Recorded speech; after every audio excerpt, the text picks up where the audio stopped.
The Gangster, The Cop, The Devil adalah film yang menceritakan tentang bergabungnya gangster dan polisi untuk menangkap seorang pembunuh berantai. Film ini dibintangi oleh Ma Dong-seok, Kim Woo-yeol, dan disutradarai oleh Won Tae-lee yang dirilis pada tahun 2019. Berawal di sebuah mobil, terlihat orang misterius bernama Kang Kyung menabrak mobil seorang pemabuk. Orang itu keluar dan memotret mobil Kang Kyung. Tiba-tiba, Kang Kyung menikam orang itu hingga tewas. Esok harinya, jalan raya terlihat macet. Polisi bernama Tae-suk bersama rekannya mendengar berita pembunuhan tersebut. Karena kesal, Tae-suk mematikan radio dan sirine polisi. Di depan kasino, ia melihat beberapa penjaga. Tae-suk pergi dan memasuki kasino tersebut untuk menangkap orang di kasino itu. Di sisi lain, terlihat ketua gangster bernama Dong-so sedang berlatih. Kemudian tangan kanannya yang bernama Oh Seong memberitahu kalau Tae-suk datang kembali.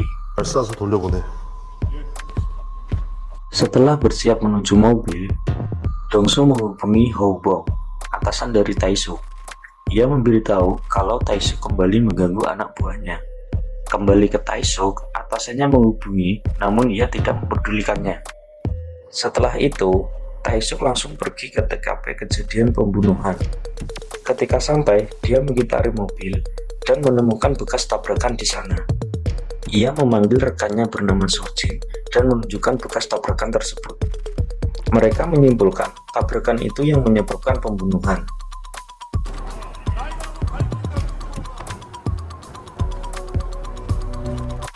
Berpindah ke Dong-so dan rekan bisnisnya bernama Sang-do. Mereka sedang membicarakan tentang keserakahan Sang-do yang berusaha mengambil alih dari sebagian bisnis Dong-so. Sang-do terlihat santai, seolah tak melakukan kesalahan. Ong-so yang kesal langsung memaki Sang-do dan Sang-do langsung menyiramnya. Dong-so berdiri dan memukul Ong-so. Kemudian menyabut gigi anak buah Sang-do dan menyuruh Sang-do meminum anggur dengan redaman gigi tersebut. Sedangkan di ruang rapat, Ho Bong menyimpulkan kalau ini adalah kasus perampokan dan pembunuhan. Di sini Tae-suk tidak terima. Dia melihatkan kasus yang sama persis dengan pembunuhan tersebut, menggunakan pisau dengan ukuran yang sama. Ia mengatakan ini adalah pembunuhan berantai. Namun, ketua Ho Bong tidak mempercayainya dan memarahi Tae-suk di sana. Karena kesal, Tae-suk langsung keluar dari ruangan tersebut. Berpindah ke Dong-so, ia memberitahu Oh Seong kalau ia ingin menyetir sendiri. Dan saat tiba di jalan, tiba-tiba Kang Kyung menabrak mobilnya dari belakang. Dong-so keluar dan mengatakan kalau ia tidak mempermasalahkannya. Dan tiba-tiba Kang Kyung menusuknya dari belakang. Terjadi pertarungan di sana hingga Dong-so menerima beberapa tusukan.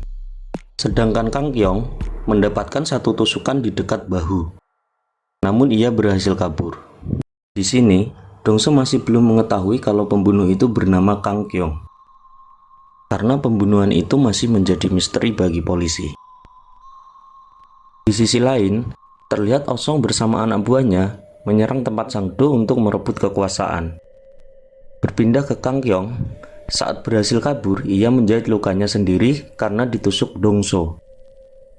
Dan kembali ke Dong-so, dia berhasil selamat dari tusukan setelah dioperasi. Dan di sebuah tempat penampungan anjing, Kang Kyung kembali melakukan pembunuhan. Ia membunuh penjaga di sana. Esok harinya di rumah sakit, Oh Seong meyakini kalau yang menyerang Dong-so adalah Sang-do. Dan Dong-so mengatakan itu bukan Sang-do dan orangnya. Tiba-tiba Tae-suk datang. Ia meminta keterangan tentang penyerangan tersebut. Dong-so tidak memberitahunya karena ia berniat menemukannya sendiri. Lanjut, Tae-suk mencari jejak lain di mobil Dong-so. Ia menemukan bekas tabrakan sama persis seperti 3 kasus pembunuhan sebelumnya. Dan kembali ke Dong-so, Sang-do menjenguknya. Ia meminta setengah kekuasaan dari Dong-so. Namun, Dong-so hanya diam karena ia tahu pasti Sang-do hanya ingin mengacaukannya. Di kantor, Taesuk terus membujuk ketua Hobong. Ia memberitahu kalau Dongso adalah korban penyerangan tadi malam yang masih hidup setelah dioperasi. Ini adalah kesempatan mereka untuk lebih dekat dengan pembunuh tersebut melewati Dongso. Namun ketuanya terlalu bodoh, sehingga tidak mempercayai Taesuk. Malahan, ketua itu menyuruh tim lain untuk menyelesaikan kasus tersebut. Berpindah ke Kang Kyong, di suatu jalan, ia mendengar pembicaraan tentang ulang tahun.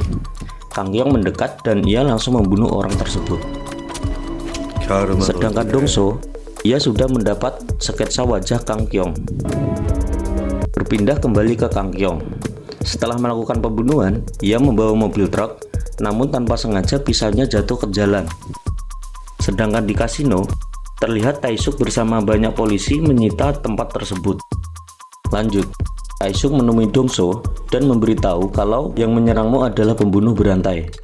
Ia bukan psikopat biasa hingga berani menyerang ketua gangster sepertimu. Taesuk membutuhkan informasi agar ia bisa mengadili pembunuh tersebut. Dongso mengatakan itu tidak sepadan dengan apa yang pembunuh berantai itu lakukan. Berpindah ke Sangdo, ia memasukkan beberapa pembangunan besar ke daftar hitam agar tidak dilanjutkan. Mendengar hal itu, Ongso memberitahu Dongso kalau Sangdo telah mengacaukan semuanya hingga membuat kerugian besar.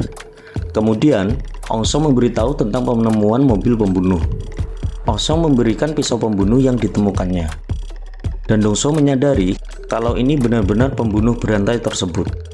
Dongso langsung menghubungi Taesuk dan memberitahu informasi yang dia dapat. Saat di rumah, Dongso mengatakan ia akan membunuh pelaku saat menemukannya.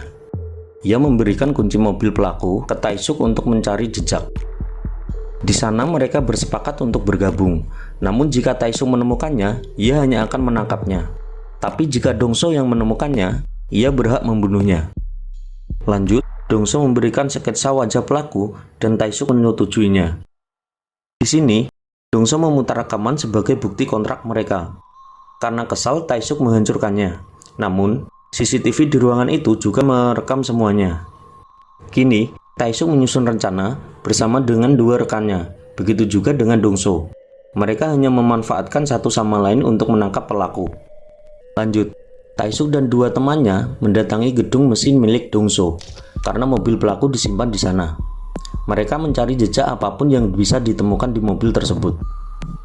Sedangkan Dongso menyuruh Ongso untuk membunuh Sangdo lebih dahulu dengan pisau milik pembunuh berantai tersebut. Dan malam harinya, saat Sangdo sedang tidur, dia langsung membunuhnya dan menggunakan pisau itu.